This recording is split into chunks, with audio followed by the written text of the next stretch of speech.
Okay, everybody. It's really nice to see everybody who is able to join us tonight. It's really an honor to kick off the first of the Tzevet Shiurim for Indoor World, Tzevet World, let's say. We're honored to have Rabbi Wieder. Those of you who have been here first session for any time the past decade plus is well familiar with Rabbi Wieder and how much he contributes to camp. Rabbi Wieder also has contributed a lot, certainly in his role as Rosh Hashiva on YU, and really is a voice of reason and moral clarity for the broader world, especially our more modern Orthodox world. So without further ado, Rabbi Wieder, it's an honor to have you present us this evening. Thank you, Rabbi Krohn. I just want to start by expressing my sadness or disappointing that I am not in Machaneh this summer. Some of you who've been there know that there are many things I enjoy in camp. Some of the things which I can get here, some at home, some of the things which I can't. Certainly, as Rabbi Krohn, who's my often afternoon running partner, knows, there's no substitute for the hills of Sugar Grove. So I have to make do with those who know Teaneck with Cedar Lane from one end all the way to the other, but it's just not the same. I was very much envious of you. I assume on Shabbos, I don't know where you had it, but I assume you had Sudash Lishis with slow Shira of some variety. As we have had, my wife and I, sometimes on our deck with neighbors leading, we've had slow Shira for a couple of months, weather permitting and so on. But certainly it's one of the highlights that unfortunately I am not enjoying this year for the usual two Shabbatot that we are in camp. So anyway, I hope with the Ezra Sabore next summer that we will be back under normal circumstances, the normal craziness of Camp Stone, too many people in too small a space, which is the way it should be. But until then, we have to make do with this. The shiur tonight, I wanted to focus on the question, a very contemporary question, which most of you probably have recognized some of the psak halacha, but I wanted to talk about why and really explore its origin of the question of a minyan over Zoom, of answering the dvarim shebekdusha over Zoom. I wanted to just explore really those two questions through the prism of halacha. Let me just state by explaining one assumption that really is behind this entire discussion. My assumption is one of these points is incontestable. The other one you might question, but is I think also basically incontrovertible, is number one, when you gather together over Zoom, you are not in the same place. You are not b'makom echad halachically speaking. You are, as soon as you are in two separate houses, they could be next to each other, you are not b'makom echad. And that has particular relevance in terms of minyan. The second thing, which is not as obvious, but I believe to be correct, is that when you hear someone over Zoom, you hear a bracha, you're not hearing a bracha. You are hearing some type of electronic signal that has been sent over wires through the air, and now you are hearing it reconstituted by a computer device. It is fundamentally not, it's lesser than even a microphone. And my assumption is the way Rosh Shlomo Zalman Paskin, the way I think most poskim hold, is that let's say you have something like Mikra Megillah, someone reads a Megillah through a microphone, you're not Yotzei, because you're not hearing Mikra Megillah, you're hearing somebody's voice that was taken by the microphone, converted into electronic signal, and then goes through the wire and comes out the other end and is reconstituted into a very similar sound by the speaker system, by the amplifier, whatever it is.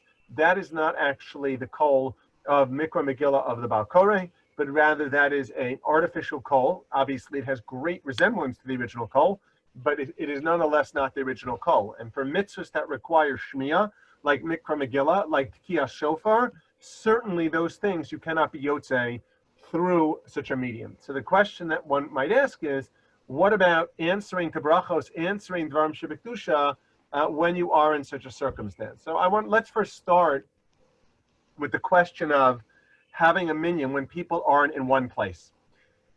And to understand this particular sugya, first I want to start with, there are really two or three gemaras, depending on how you want to look at it, that fundamentally are the pieces to the puzzle that one has to sort of create or limn the contours of in order to understand the halachic possibility of combining people to a minyan who might be in different places or in slightly different places. So fundamentally speaking, I'm going to actually start with source number 2 on the sheet. And the Mishnah in Psachim, in the, I think the 8th perek, speaks about the following halacha, that when you have a Korban Pesach has to be eaten within the city of Yerushalayim. What constitutes the city of Yerushalayim? Well, look at the walls of Yerushalayim and whatever, not the modern day walls, but once upon a time, Yerushalayim was a walled city with the walls, that inside those walls was halachic Yerushalayim, and anything inside the walls, you could eat the Korban Pesach. The question is, what about the doorway and what about the windows? I'm not going to deal with the windows now. The doorway is the part that's particularly relevant to us. And the Mishnah says the following, talking about Eiver Sheyatza, if a limb of the Korban Pesach goes out of Yerushalayim, even if you bring it back in, you can't eat it. So it's the very same question. What is called outside of Yerushalayim? So the Mishnah says, in a doorway, min ha'egef ulefnim kilefnim, min ha'egef v'lachutz kilachutz. In a doorway, typically you have a door. I think most of our doors and their doors open into the room. Generally speaking, that's how we do it. I actually tried to pay attention to doors of houses when the house doors open out, but I'm pretty sure that most doors open into a room. So but the door has an egef. The egef is the thing against which the door bangs, the mashko, where it doesn't let the door go any further. Now, from that egef and inside, now we're talking about now when the door is open. When the door is open, from the egef and in, the Mishnah says, is considered inside. From the egef v'lachutz, from that point where the door bangs and outward, even though the door is open right now, is considered outside. So if you take the Korban Pesach out there, you're not allowed to eat it. And any part of the Korban Pesach that was out there for a moment is what we call yotze. It's pasul. You have to burn it. You can't eat it. Okay. Why is this relevant to us? Very nice. Because the Gemara says in the opening line, Amar Rabbi Yehuda Amar Rab, v'chein letfila. The same rule applies by tefillah. What does that mean? So many Rishonim say, the intuitive reading is that if you want to, let's say you have 9 people inside the shul, 9 people inside the room, inside the house, and 1 person is standing in the doorway. And the question is, does that person add up to the minyan? Is it 9 plus 1? Or is that person in another place? Is that person outside the room, and therefore he is not mitzdarif to the minyan? So according to Rav, if that's what the Gemara means here, according to Rav, the answer is if you're standing in an egef v'lachutz, you don't count towards the minyan. But then the Gemara says the following: Upliga de Rabbi Yeshua ben Levi, and Rav disagrees with Rabbi Yeshua ben Levi. His statement: why? The Rabbi Yeshua ben Levi, afilu mechitza shel barzel ina mafsekes be Yisrael avim shabashamayim. Even a wall of iron, a solid wall, cannot be mafsek between the Jewish people and their Father in heaven. Now, the way the Gemara quotes it, and this is what we have to explore, it sounds as if, according to Rabbi Yeshua ben Levi, you forget the doorway. You could have a solid wall, 1,000 feet high, or as high as the heavens, but 1 person's on the other side of the wall, and 9 people on one side, 1 person on the other. They still combine to make a minyan. Now, if this in fact is what the Machlokas Rav and Rabbi Yeshua ben Levi is actually about, then the only question we have to ask ourselves is, how do we paskin? Do we paskin like Rav, or do we paskin like Rabbi Yeshua ben Levi? Now, arguably, all right, so I'll leave it at that for a moment. So, all of the Rishonim and the Baalei HaTosfos are probably the first ones to note this, but then everybody afterwards picks up on this. The Ramban and the Rashba and the Ritva, everybody's discussion, the Rabbi is focused upon this question. The Gemara in Sota, source number 3, says the following. Now, the Gemara in Sota is not talking about tefillah, it's talking about birkas kohanim, and whether, if you're not in shul, do you get the bracha. So some of you know, I hope, know that when you're in shul and there are kohanim duchenim, there's one place you're not supposed to be. What is that place? Behind them. Behind the kohanim, right? Am sha'achorei kohanim are not b'chlal the bracha. But what if you're not in shul? What if there's a mechitza mafsekes? You could ask the question. Today we don't have it like this. It's not that way in Machaneh. It's not that way probably any shuls in which you daven. But if you go back to many shuls in Europe, the Ezras Nashim was basically a separate room, solid walls in between. And you were lucky if there was like a little tiny window in the Ezras Nashim. So you're in a completely separate room. Do we assume that the women are b'chlal bracha? The answer is yes. Now, no mechitzas mafsekes. So the Gemara in Sota says, Tana Abba Breder Midyam Barchia, Am she'achorei kohanim ina b'chlal bracha. So then the Gemara says that pshita ariche ba'ape gutze lamafseke, if you have, let's say, in shul, the tall people are standing in the front and the short people are standing behind them, they don't intercept the bracha and prevent it from getting behind. Teva lo mafsika. Now, teva is kind of interesting. Teva could mean read literally, what if somebody in shul is inside a box? But there actually is a box in many shuls. You know what the box is? Yes, Lizzie? You got to unmute yourself. Okay, it's like shuls used to be built like there was this like elevated place for the amud for the shaliach tzibur. Well, I would say you have it still today. The bima, right? The bima has typically mechitzos around it. It could be considered a separate makom. So the Gemara says, teva is not mafsekes. This is actually important, halachically speaking, for the question you raised. What about the shliach tzibur there, or the people there count towards the minyan, or they're in a separate space? The short answer is no, they're not in a separate space because the teva is betela legabe, the larger base haknesses. But it's a question that's discussed. Okay, so now the Gemara in Sota says mechitza mai. Supposing there's a wall dividing, blocking you from the Kohanim. Imagine you're not like in a typical modern Orthodox shul, but you're in a more Haredi shul where the Berlin Wall is what divides the men's section from the women's section, and the women are probably in the back. So they're lucky, they certainly can't. I'm sure you have Hasidic shuls that are like this, where you basically can't see anything, there's a wall blocking. So what about a mechitza? Toshma, the Rabbi Yeshua ben Levi, achin mechitza shel barzel, einam afsekes be Yisrael aviyim shabashamayim. So the Gemara quotes the name Rabbi Yeshua ben Levi, and the Rishonim say, from the fact that the Gemara quotes it as the conclusion here, suggests that we must paskin like Rabbi Yeshua ben Levi. So now when you come back to the Gemara in Psachim, presumably you paskin like Rabbi Yeshua ben Levi against Rav. So everything would be very nice. If I took a superficial, we stopped here, and I took kind of a very superficial understanding even of the position of the Gemara in Psachim, then I would say we could have a minyan over Zoom. What's the problem? You know, there are, let's say there were only 9 men in Machaneh, and I'm in my basement about 360 miles away. Yes, I know the distance because every year until now I've driven it for a long time. About 357 miles is the shortest, 356 according to Google Maps, but I think it's short. I think it's actually a little longer. So the question is, I'm in my basement. I can be mitzdarif with all of you. Why not? However, the problem is there's a very important Gemara in Eruvin. So the Gemara in Eruvin speaks about the following scenario. Imagine that you have 2 rooms next to one another, 2 chatzeros, meaning there's no roof. There are 2 rooms, but one of them is wider than the other. I didn't draw this for you, but imagine you have 2 rooms. One is wider, one is narrower, and there's a wall between them. Okay, no problem. Now, all of a sudden, somebody smashes the entire wall that's between them down.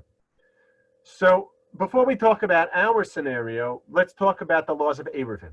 If you are in a chotzer and it is your private chotzer, you can carry within the chotzer. What constitutes a chotzer? Well, and then let me add one detail. If, however, you have 2 different people who have ownership in the chotzer, you cannot carry in that chotzer, even though it's a private domain, it's a reshus hayachid, until you make it eruv, to make it one big happy family.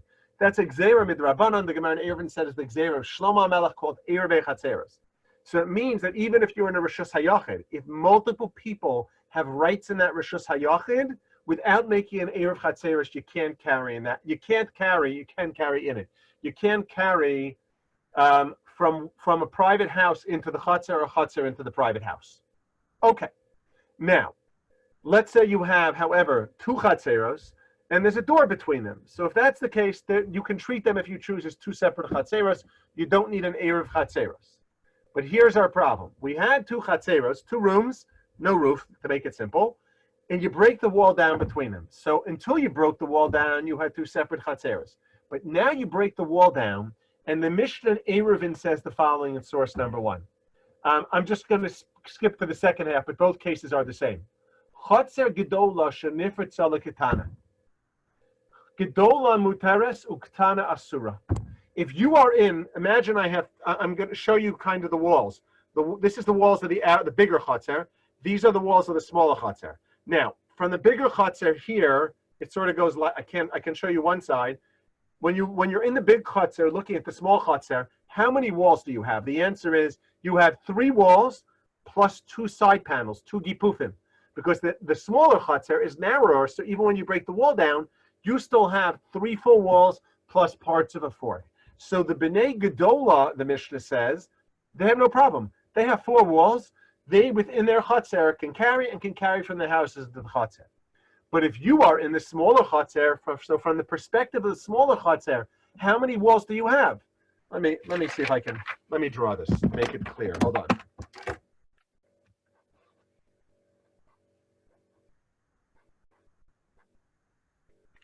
I apologize, it's not a symmetrical drawing, okay?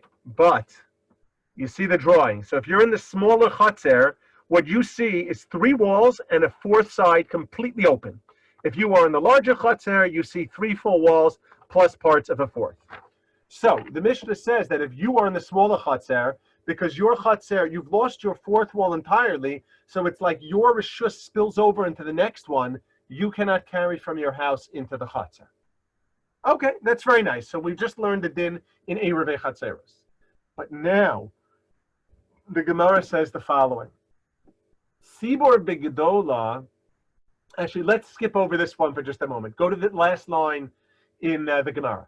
Tisha begedola v'yachet beketana mitzdarfen. If you have 9 people in the big Chatzer and 1 person in the small Chatzer, they make a minyan. Why?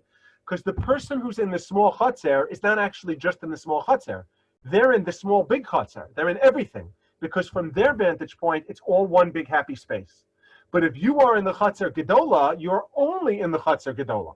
So the Gemara says that if the way Tosfos says it's the minority, anything less than 5 is in the small Chatzer, since everybody in the small Chatzer could regard themselves as being in the big Chatzer too, the miut is nigrar basar of the robe. It gets pulled to the majority, they combine to make a minyan. But, says the Gemara, Tisha b'ketana v'echad b'gedola, if the 9 are in the small Chatzer, and only 1 is in the big Chatzer, so the 1 cannot join with the 9, because he's in the big Chatzer and he's got 4 walls. But the 9 cannot join to the small Chatzer, to the big, with the 1, because the majority are never drawn after the minority. That's what the Gemara says. And preceding this, the Gemara says the same thing is true with the Shliach Tzibur. If the Shliach Tzibur is the one, and this doesn't have to be, there could be 10 people in the big Chatzer, Shliach Tzibur is in the small Chatzer, he can be Motzi them Yidei Chovasan. But if the 10 are in the small Chatzer, and the Shliach Tzibur is in the big Chatzer, he cannot be Motzi them, their Chova.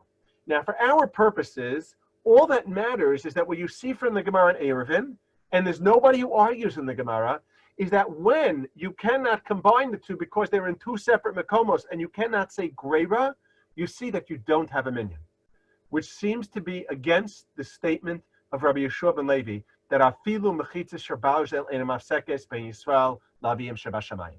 So the question is, if we've understood Rabbi Yeshua ben Levi correctly, the machlokas Rabbi Yeshua ben Levi Psachim, and if we're supposed to paskin like Rabbi Yeshua ben Levi based upon the Gemara in Sota by Birkas Kohanim, then how do you reconcile that with the Gemara in Eruvin, which implies that when you are in 2 different Mekomos, that you don't have tziruf, you don't have a minyan.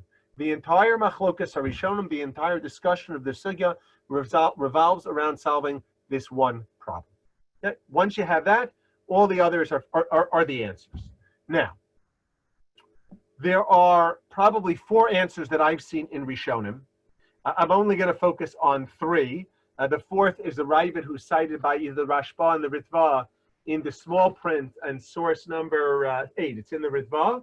I'm not going to explore that, but if you have lots of free time in Machaneh, because I know none of you are busy, so you can go through the Ritva and try to figure out what the Rabbi says. But I want to present to you for the moment just there are 3 shitos, but only 2, only 1 really gets quoted lahalacha. So if you take a look at Tosfos and Psachim, it's source number 4. Tosfos says the following: V'chein l'tfila, Perush bakuntras le'inyan tziruf. So Rashi, remember Rashi is a sugya rishon. He doesn't care what it says in the rest of Shas. Most of the time, not always, but most of the time, Rashi reads the Gemara Psachim and says, yeah, the machlokus is whether or not you can be mitzdarei. Now, Rashi doesn't tell you how he would paskin, but according to Rashi, the machlokus Rav and Rabbi Yeshua ben Levi is about tziruf leminyan. So Tosfos says, v'ein nira, it doesn't appear to be correct.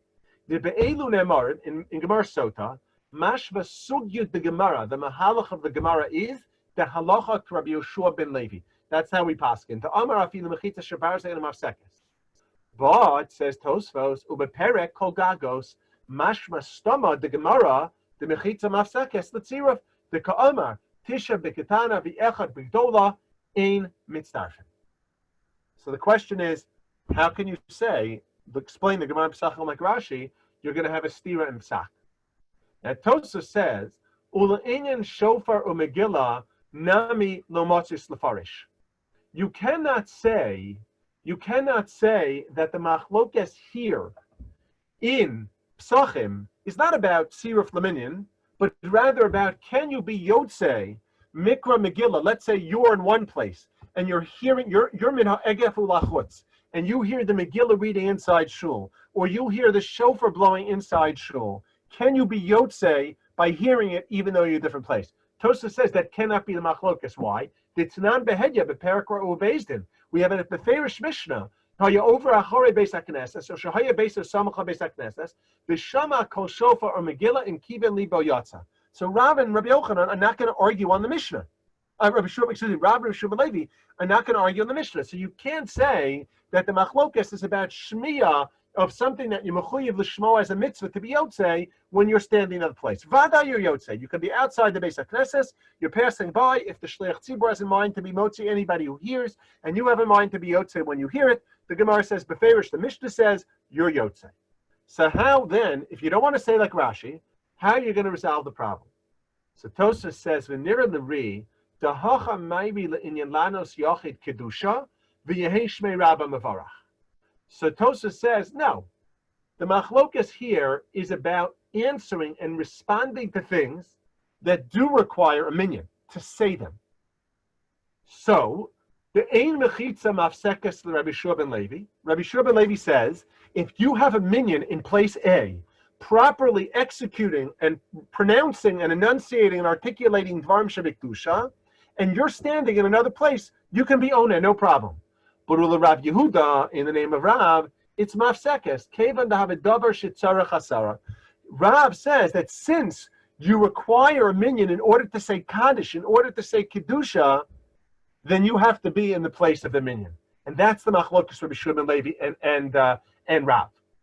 And v'chihechi says Rav, the lo mitzaref lo nafik yedei chova aval shofar lo b'yasara. Shofar and mikra megillah don't require a minyan. Certainly, the way we paskin Mikra Megillah doesn't require a minyan, and therefore, you do not. You can hear even according to Rabbi Yehuda Amar Rav. But Hayotze min advarim ha'elu, according to Tosas, says yes, we do paskin like Shiur ben Levi. Mechitza shabarzel is not mafsekes. That means once you have a minyan b'makom echad who's reciting davar shebikdusha, so then you can be oneh even though you're in another place and there's a mechitza shabarzel between you. And that's the Gemara in Pesachim, that b'chein l'tfila, but Rabbi Shiur ben Levi says no, he disagrees with that. Oh, but what do you do with the Gemara in Eruvin? The Gemara in Eruvin is not talking about being oned dvarim shebikdusha. The Gemara in Eruvin is talking about making the minyan in the first place. That you have to be b'makom echad. And so that's how Tosas resolves all of the Gemaras. According to Rashi, although Tosas doesn't explain, you're going to have to say it's a machlokas hasugyos, or you're going to have to say that Rabbi Shiur ben Levi's din we applies by Berchas Kohanim, but it doesn't apply by Tziruf Laminyan. Not clear what Rashi would hold, but Rashi doesn't articulate what he's thinking in that matter. Okay. The Ramban, however, has a very different approach to this. I'm not going to read the entire Ramban because we really don't have the time, but I'm going to read at the end of the Ramban. And the Ramban was bothered by the very same question. It's the same question that drives the entire discussion of the Rishonim. And the Ramban says the following: Lamadnu vadai l'shtei batim u'shtei chatzeros she'aval pi shepsucho zolazo mechitzosan mafsekes. The Ramban says that if there is two separate areas, meaning it's two houses or two chatzeros, there is no tziruf between the two because they are fundamentally two different places. If you are in this chatzer, you're not in that chatzer. If you're in that bias, you're not in this bias. They're two separate makomos. Hilkach lo mitukma de Rabbi Yoshua ben Levi ela b'chalal Pesach o b'ktanas shlifnei hagadola. The Ramban says the only place where we would paskin like Rabbi Yoshua ben Levi, where his din is shayach, that mechitza is not mafsekes. And let me preface this with one statement. The Ramban says that both our Gemara in Pesachim and the Gemara and Eruvin are talking about Siruf Laminyan. They are talking about Siruf. And we pass like Rabbi Shua ben Levi, and we pass like the Gemara and Eruvin. But the Gemara in Pesachim is talking about two spaces which are really one. Either a room and its doorway. We wouldn't say that there are fundamentally two places here. There's the room, and then there's a doorway. No, the doorway is the entrance to the room.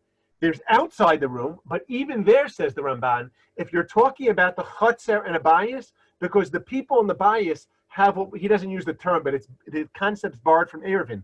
They have Drisas HaRegel in the Chotzer. They have every right to go through the Chotzer, then it's like one place. For Rabbi Yeshua ben Levi, there, that mechitza is not mafseka. So that's what he says. Lo mituk by Rabbi Yeshua ben Levi, ela b'chalal pesach o b'ktana shelifnei agadola. It means a chotzer ketana in front of the bias.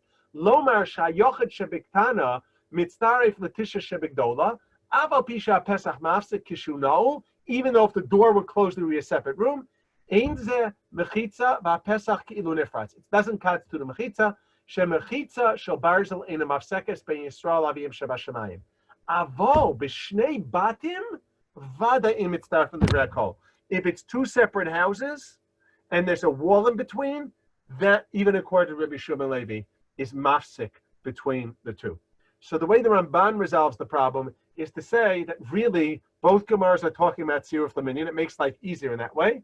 But there is a liminal scenario where Rabbi Yeshua ben Levi disagrees with Rav, but beyond a certain point, he is modeh. One interesting side note about the Ramban. This Ramban is not cited in the Beis Yosef, surprisingly, or not surprisingly, because as far as I can tell, I don't know where this Chidush Ramban comes from. I found it in the Bar Ilan, and I found it in this nice, juicy Kovetz Mefarshim on Pesachim. Those of you who will be learning Pesachim and YU next year, the Kovetz is definitely worth having. However, there's no critical edition of the Ramban on Pesachim, and in the old standard Rambans, it's not there, and nobody seems to quote this. Not only that, but I don't know if I'll have time, we're not going to have time to talk about it actually, but the Rosh, who is quoted in the Shulchan Aruch, seems oblivious to this Ramban. The Rosh has a certain Chiddush, and he seems totally unaware that Ramban would probably disagree with his Chiddush. Even though in the Shulchan Aruch, Paskins like the Rosh, also oblivious to the existence of the Ramban Shita, the Ramban who severely curtails where Rabbi Yeshua ben Levi's position would apply. Okay. Anyway, that said, the Shulchan Aruch writes the following in source number 9. Several halachos. So this is based upon the Gemara in Eruvin. That's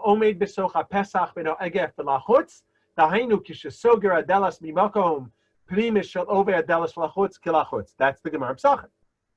Now, the Mechaber then says, I'm going to skip one halacha for a second.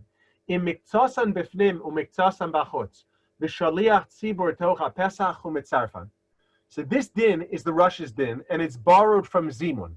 It's borrowed from Zimun. If you have two groups of people in two rooms, they can't see each other, but the shamish stands between them and he can see both, he is mitzdarif them for a Zimun of Asara. So the Rosh drew a parallel from that to our situation. It's clear to me the Ramban would disagree with that, but the Rosh and the Shulchan Aruch are not aware of this Ramban. Okay. Now, the Mechaber then says in Yurches, Im tzas asara v'beis hakneses uktzasam ba'azara, and I know azara means really it could be the outer courtyard area, but they're separate rooms. Einam mitzdarfim. Right? There's nobody joining them, and they're in two separate spaces. Okay. Now, once you say that,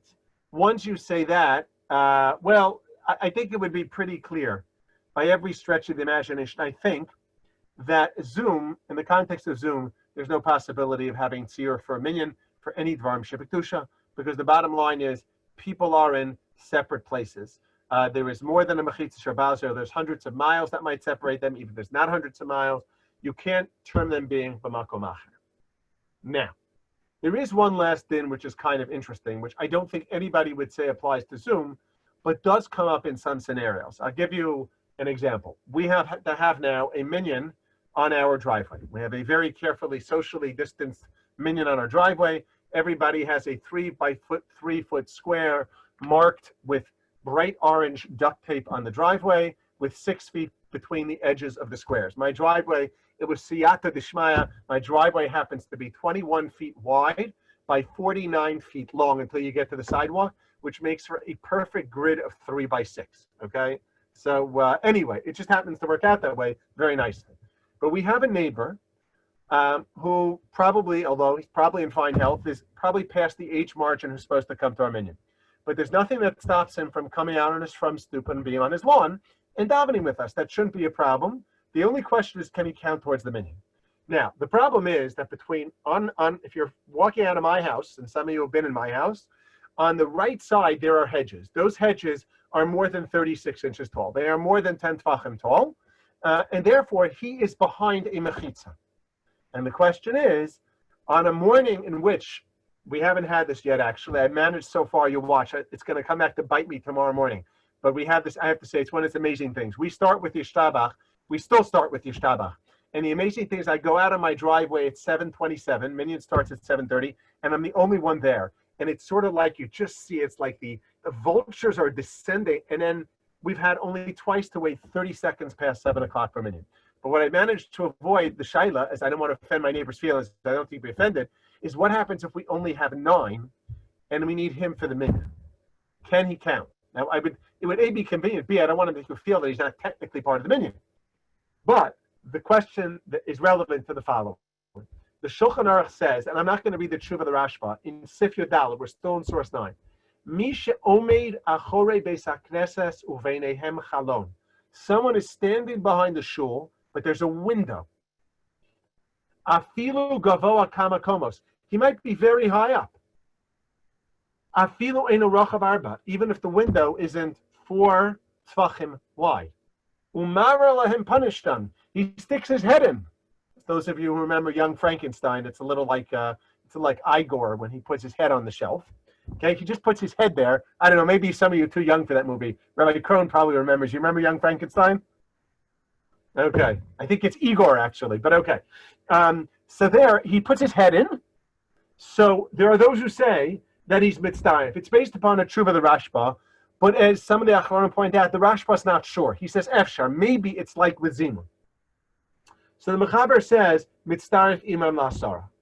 Now, if you took in the Mishnah Brura, turn over, go to page 3. The Mishnah Brura writes in Sivkot Nun Beis, the after yesh hefseit mechitza beineim, keven demar lahem panav dome lamashem avur lekamen simin kuf tzadi hey leinyan zimun. Mishnah Brura says it's like zimun. However, he says, if you skip to the second to last line at the end, he says, "Afal pikein yoser tov and benokel hu lo leirei lebeis haknesa sheirei." If he can enter the shul, that would be better. The yesh me'achronim shecholkim al ikar adin the sovrim dinyanenu ein adoma klal lezimun. There are achronim who think that the Rashba himself never said that for sure, and that we actually don't pass them that way. The Aruch HaShulchan, which I mistakenly placed as the last source, it should really be source number 11a, or the source right after 11. The Aruch HaShulchan is the Mesupik about it, but he says you can rely upon it only for one. You could have one person there, which means in the case of my neighbor, if he's the 10th and there are 9 on my driveway, then b'shas adchak I might rely upon it. But if there were 2 people on his property and I only had 8, I wouldn't rely upon it. Okay, so basically the maskana then, this is why you can't have a minyan over Zoom, because basically you're in totally separate places. You're not sticking your head through the window. You're seeing on Zoom, you're not seeing me, you're just seeing a reconstituted me, an image that's sent through the computer or over the internet and so on into the wireless and into your computers, but you're not actually seeing my head. You're just seeing an awfully good representation of it. Okay, fine. So that's the first question, but that's why we can't have tziruf. However, you do realize that we have opened up the possibility that you might be, even if let's say there's a minyan. Let's say I had a minyan right now in my basement office. Okay, don't ask me. There's no way to do social distancing here. It would have to be a pod. My office is about 13 by 11 feet. I don't think there's any way to get 10 people in here, not on top of one another. But let's say we had that. And now we're going to get up and say Baruch Hu. Can all of you answer Baruch Hu? That would be the question. Can you answer Amen? And so on.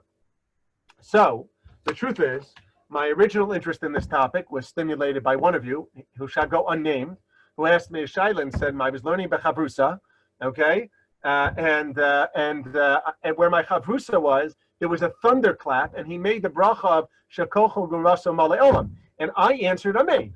And the question was, should I have answered Amen or not? So here we have to deal potentially with a stira, not an explicit stira, between two Gemaras. The first Gemara is a Gemara in Brachos, Taf Mem Zayin Amud Aleph, source number 14. Tanu Rabbanan ein onim lo amein chatufa, v'lo amein ketufa, v'lo amein yasoma. All right, I don't care about the first two just for now. I'm going to skip over them. But what is an amein yasoma? So Rashi says, yasoma shelo shama habracha, ela sheshama she'onim amein. If you don't hear the bracha, you just hear people answer amein. So you know it's good to answer amein. So that's an amein yasoma. You're not allowed to do that. Now, if we were to stop here and read nothing more, well, that would be the end of the discussion. Because the bottom line is, when you hear me say a bracha, even if you hear me say the bracha over Zoom, you didn't hear me say the bracha. You heard you know I made the bracha. You know what bracha I made, but you didn't actually hear the bracha. You might as well just have heard a tape recording of the bracha. That's effectively what it is. It's an instantaneous, I'm sorry for the anachronism, okay. I'm approaching the half-century mark, so obviously I think a tape recorder. You guys all know what a tape recorder is, right? Okay, but you're hearing a recording of me, and imagine it's just, there's a minimal time delay, one that's not nikar to you. So that would have been the end of the discussion, except there's a very famous Gemara in Sukkah. The Gemara in Sukkah, source number 13, says the following. Tanya Rabbi Yehuda Omer, Mishalo Ra Dio Pluston Shal Alexandria Shal Mitzrayim Lo Ra B'Chodam Shal Yisrael. One who never saw the great synagogue in Alexandria never saw the glory of the Jewish people. Amru Kamin Basiliki Gedola Haisa. It was this huge basilica. Stav Lifnim Mistav, some type of, one balcony with another balcony. I'm not sure what it is. It's like portico inside a portico. Pa'amim Shayu Sham Shishim Ribo Kiyotze Mitzrayim. New hordes were there. There were 71 cathedrals, meaning fancy chairs of gold. And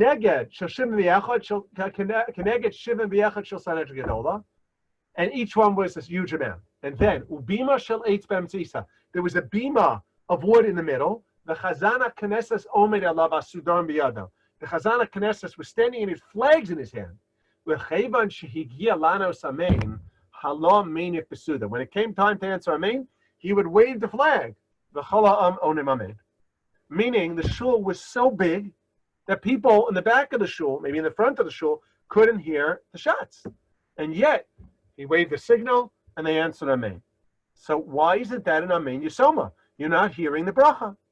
So Rashi immediately comments we were working it before, and Tosafos says the same thing. V'hadam rinon behachalil shebalachzandria shel Mitzrayim hayumanifim besudarim kishigia eis lanos amen alma lo shamei v'ka'anu. They're not hearing, and yet they're answering. Hanu mei dayadi shem onim achar bracha v'al eza bracha emonim el shleyu shomim esakol. So Rashi says it's only a problem in amen yisoma when you don't know what you're answering to. They're saying amen. I say amen. Amen to what? I don't know. They were saying amen to something. I'll say amen to it also. That's no good. But if you know the bracha they're making, and then you want to say amen, that's fine. You don't hear it, it doesn't matter. You know what you are affirming. When you're declaring what was just said to be true, and you know what you're affirming, that's perfectly fine. That's one approach in Rishonim. The other, that's one major approach. There is a minor approach, by the way, that nobody knows, but not surprisingly, because it's found in the Meiri. The Meiri in source number 15 says, when it's impossible, so it's sufficient to have kavanas lev. Okay. But putting that aside, the other major answer is found in Rabbi Yonah. It's not the only one who says this on the Rif, and it's based upon a Yerushalmi. I'm going to go to the end of it, 2 lines from the bottom of the page on source 16.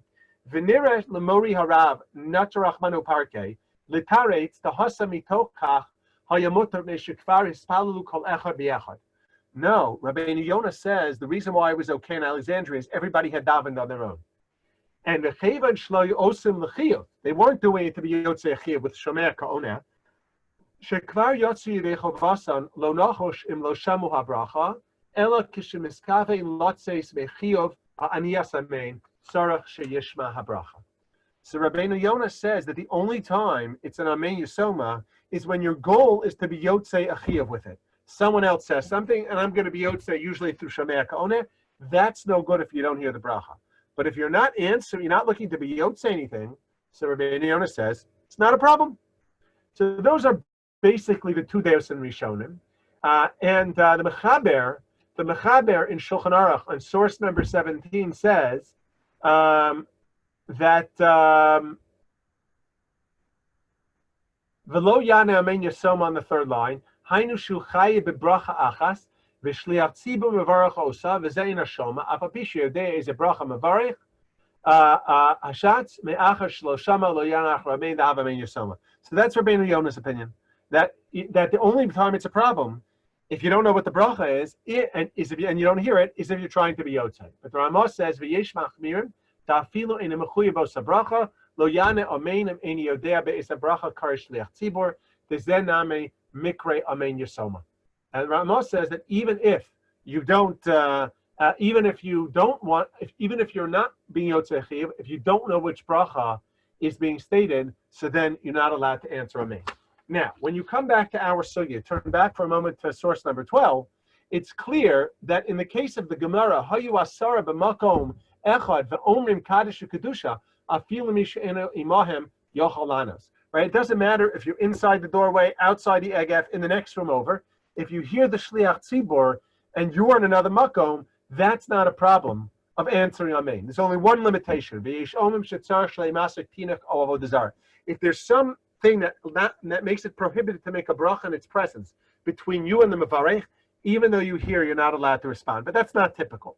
So clearly, even if you're in a separate makom, if you hear the shliach tzibur, you can answer amen, and you can be yotzei your chiyuv. The only thing you can't do is you can't be mitzdaref to the minyan. But the problem in the case of Zoom is that not only are you in a different place, but you're not actually hearing the bracha. So under those circumstances, the Mishnah Berurah and the Achronim assume you have to be machim for both opinions. It is permitted technically if two conditions are met.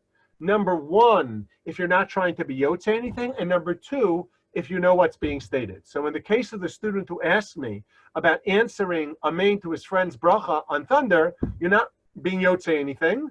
You didn't hear the thunder. You're not mechuyev, probably not mechuyev anyway, technically make the bracha. And number two, you know exactly what bracha is being made. So it fits both the criteria of the Mechaber and the Ramah, and it would be permissible to answer amen. Some Achronim have a reservation about chazaras hashatz, only because some say that you're mechuyev to listen to the brachos when the shliach tzibur doesn't answer amen. Aside from your private tefillah, you're not being yotzei tefillah of the chazaras hashatz, but there is some type of chiyuv of the tzibur to answer amen, and so that is perhaps discouraged by chazaras hashatz. But by kedusha, by kaddish, by baruch hu, amen to all other brachos where you're not being yotzei anything, and you hear the bracha being made, so that actually would not be a problem whatsoever in responding. I want to just close. I'll take questions in a moment, but I just want to close with one note. Not al derech halacha, but al derech haggadah. Obviously, there's this debate in the Rishonim as to the extent or the context in which the statement of Rabbi Yoshua ben Levi of Ein mechitza shabar zel mafsekes bein Yisrael aviyim shebashamayim. So that's a discussion on halachic level. But on a hashkafic level, there's no question that everybody agrees that Rabbi Yoshua ben Levi is correct. That mechitza shabar zel is not mafsek bein Yisrael aviyim shebashamayim. And I think that this is particularly relevant to our particular difficult times that we find ourselves in this pandemic. It was true both when we couldn't combine to have minyanim at all. Before we permitted outdoor minyanim, some communities might already be starting indoor minyanim. That our connection to the Ribono Shalom and His Torah exists even when we can't join together as a minyan. Even when a person davens b'yechidus, the Shechina is with him as well. Because ein mechita shabar zel mafsek bein Yisrael aviyim shebashamayim. And it's true not only for tefillah, but it's true in general for how we lead our lives. The pandemic has presented us with some very unique challenges. It's new to you guys. It's new to all of us old adults. We have never seen anything like this. We have never experienced anything like this. But the Torah speaks to us and allows us to serve the Ribono Shalom in every single context, easy or difficult. And even if we have to modify our routines, the challenge of every ben and bas Torah is that even under the most difficult circumstances, the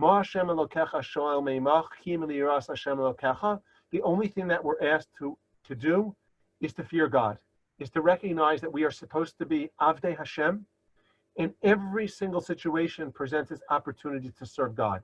Maybe it wasn't the way we thought it would be. Maybe it wasn't the way we planned. We thought we would be in Machaneh. We would all be together. We were there with the Chanichim. and that's not the case. But none of that prevents us from taking lemons that we were given and making lemonade. Every situation demands that we ask, what does God want from us? And in that sense, ein mechitza shebarzel mafsekes ben Yisrael aviyim shebashamayim. I'm happy to take questions for a few minutes. I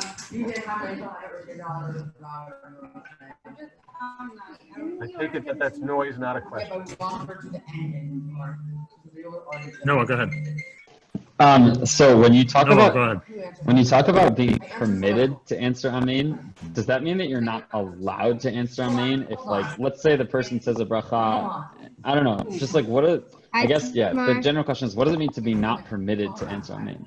There's a prohibition of answering Amen or Amen Yisoma. That's the Gemara bracha. So if I answer Amen and to a bracha that I didn't, let's say for Rashi and Tosfos, to a bracha that I didn't hear, people answer Amen, but I don't know what I'm answering Amen to, so that's an Amen Yisoma. The Gemara says it's not appropriate. Amen is a very important word. It's an expression of Jewish faith, and to express it over something that you don't even know what you're expressing it for is just totally inappropriate. And it's easier to understand that than I would say the other position, but the other position may mean the same thing. Because when I'm answering Amen to be Yotzei something, so that means something. It's not just an Amen, I say the word Amen, right? We all shouting, but rather it's creating some type of a connection between me and the Mevarech. And if in fact I can't be Yotzei, then somehow it's harder to explain that position, but it's inappropriate to be uttering it. But I think for Rashi and Tosfos, it's very, very easy to see. But so how does that extend to? That makes sense if you're saying an Amen Yitoma, but is saying Amen to Chazarat Hashatz, which you might be chayav to, which you might be like being exempt from a chiyuv to do, is that also an Amen Yitoma, or like how would you be prohibited in that according to some achronim, if Chazarat Hashatz is a chiyuv by definition, even though you've been mispalel, so it's the same thing as any other situation, where I answer Amen, let's say you're reciting Hallel, and I answer Amen to the bracha, and I'm not going to make the bracha myself. So the Rabbeinu Yonah and the Mechaber say that that's an Amen Yisoma. So if Chazaras Hashatz, even when you daven, already falls into that category, then it's the same thing. Yeah. Atara? Can you explain a little bit more the parameters of when we say we're hearing the voice directly and when we say, it's going through something else, like specifically, like cases where, a shul has a big dome and the sound that you're hearing goes from the chazan, bounces off all the walls. We count that as direct, but not if it's going through, a microphone or being created by a speaker. So the sugya that's relevant, but it's not 100% clear how it applies by general cases, although maybe it is, maybe it's the same thing, is the sugya in Rosh Hashanah. The Mishnah talks about hearing a shofar, someone blows it in a barrel, the difference between kol the shofar itself and the kol havaris. You have to learn that sugya to see when we assume. In other words, let's say even blowing a shofar in a shul with these acoustics where the sound echoes off the walls, you have to figure that out, what's called kol havara and what's actually called the kol. The question is, would the din of shofar be the same, apply everywhere else, or is that particular din unique to shofar? The pastor says it applies to everything else as well. So a microphone is no better than a havara, maybe less than a havara even. So yeah, but I think that's the question. I can't tell you what the exact line is. When the acoustics in a room make it havara versus the kol itself. So that's a sugya in its own right. Okay, Sophia. Hi. So this isn't a question of psak halacha, but more an interesting test case. So when I've had cousins who have had bar mitzvahs in conservative and reform synagogues, I've had a struggle figuring out like what I do davening wise. So usually I daven on my own before I go, but then I feel like it's really important to say Amen when I hear them especially saying Kaddish or any kind of like Kedusha. So I'm wondering where an Amen Yitoma fits into that. My inclination, but I need a little more time to think about, is that you shouldn't answer Amen. Because it might not be treated as Dvarim Shebekdusha because it's being done in a manner that's aser. That would be my gut inclination. And I presume that a Chazaras Hashatz done, certainly when you have mixed seating in a shul, is an improper Chazaras Hashatz. It's aser to do so. So answering Amen, it seems to me intuitively, would be inappropriate. And the same thing would be true for Kaddish and Kedusha. That's what I would think. But It's a technical part of it. It's a technical. There are two separate questions. Also, there's a technical question, whether or not it has the status of Dam Shektusha, and number two, then there's the question of a Marasayan question. And by doing so, are you in effect expressing approval for an act that's being done by Isser, even if somehow it were technically valid? Sammy? This is sort of like an inverse in the sense of what Noah was saying. In the case you were discussing where you hear the bracha and you're not chayiv to say the bracha, like all the things fit that you are able to say amen to it. Is it just mutter to say amen, or are you in a sense like chayiv, you're supposed to say amen to that bracha? I don't see why you shouldn't. In other words, in general, if you're passing by a shul and they're answering kedusha, are you mechuyev to say kedusha at that point? I don't know, but why not? A proper amen is a tremendous thing. So if you have the opportunity, by all means, technical chiyuv, I don't know. Lizzie.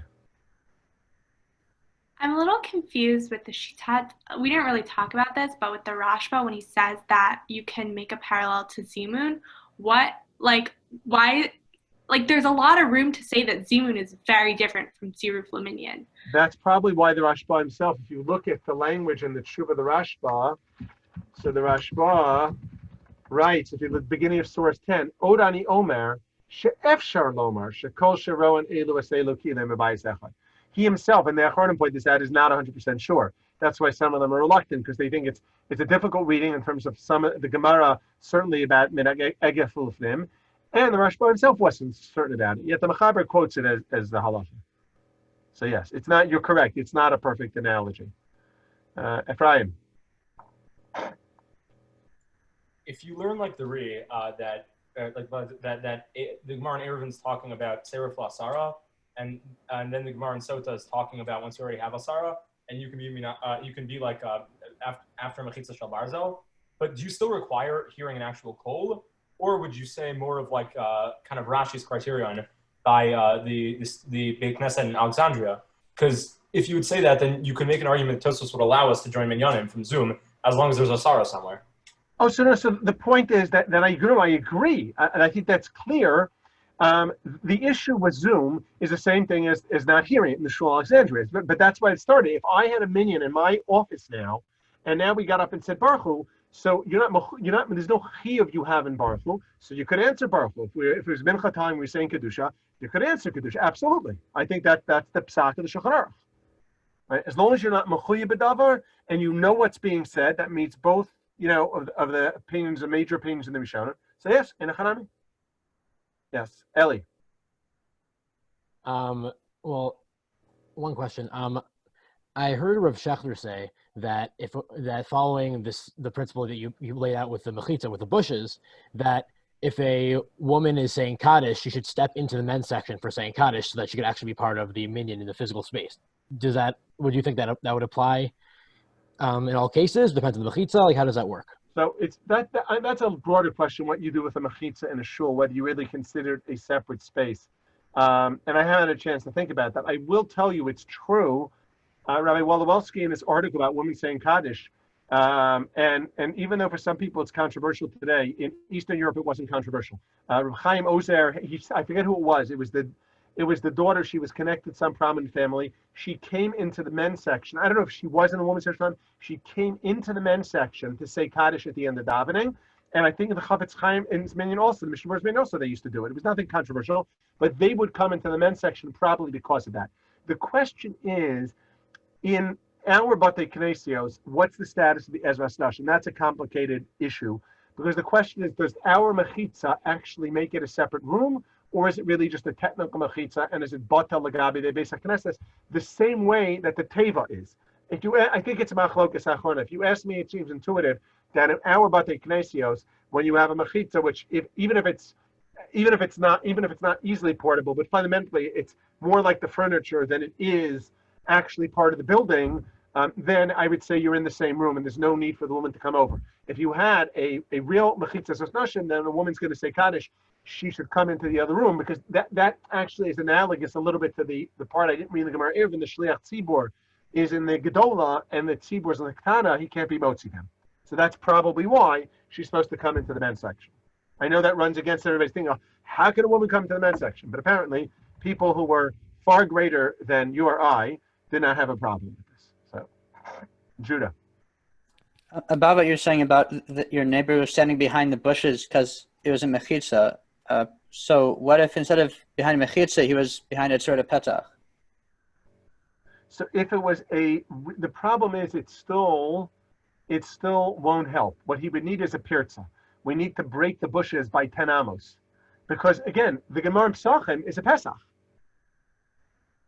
And unless you argue that a Pesach that doesn't have a door is different, but I don't think so. In other words, the Chiddush of the Gemara Pesachim is, according to Rabbi Shubin Levi, is that even though when you close the door, you might, yes, Pastor says you have to drive a hole of 10 amos in my bushes and not make up to us a Pesach around it. So. Yes, the implication is that if 9 are inside the Eruv and one's outside the Eruv, they can't combine? That's probably true. Probably true. You can't have it both ways. Benny, you got a question? Yeah, I was gonna follow up on the idea of the woman saying Kaddish in the men's section. Could it be true that there were practical considerations also in Eastern Europe, where you spoke about the Ezras Nashim in that case being like a separate room where the women wouldn't be heard if they were saying Kaddish from the women's section? I suspect that firstly the Ezras, again, I don't know the specifics. I do know from Yeridea and Hilchos Tumas Kohanim and Hilchos Avelos, they talk about the case, and I suspect this was common, where you had a window between the Ezras Nashim, and then there was a curtain, and the shaila about the tumah on metal things there, whether they're kalim or the mechuba lekarka. So I would assume in many cases, in all cases, that you could actually hear. There would be a way to hear, and the concern was being a separate malkum. But you have to ask someone who knows more about the architecture of shuls in Europe, right? And in many cases, there were balconies where you certainly. I don't know what they did in those cases. I don't know. All right, final question, Noah. Is there a maximum, if you're like in a field with no mechitzot for forever, is there a maximum distance over which you would not be able to, like, which would make a mechitza between your or whatever? You understand the question? A flat field? No, it's only going to be limited. And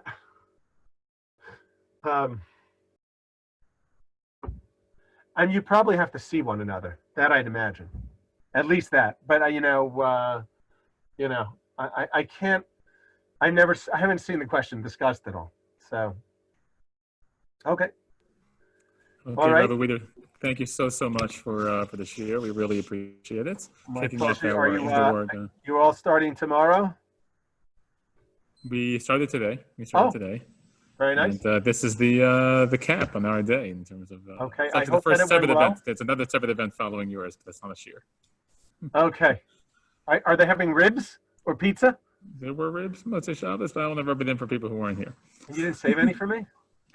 For those who don't know, when you reach a certain age, eating ribs at 12:30 at night, it's pasnish. So enjoy it while you can. All right, guys, have a great night. Bye, let's go. Tomorrow. Nice to see you guys. Thank you so much. Thanks so much, Rabbi Wieder. Thanks, Rav. Thank you. You're welcome.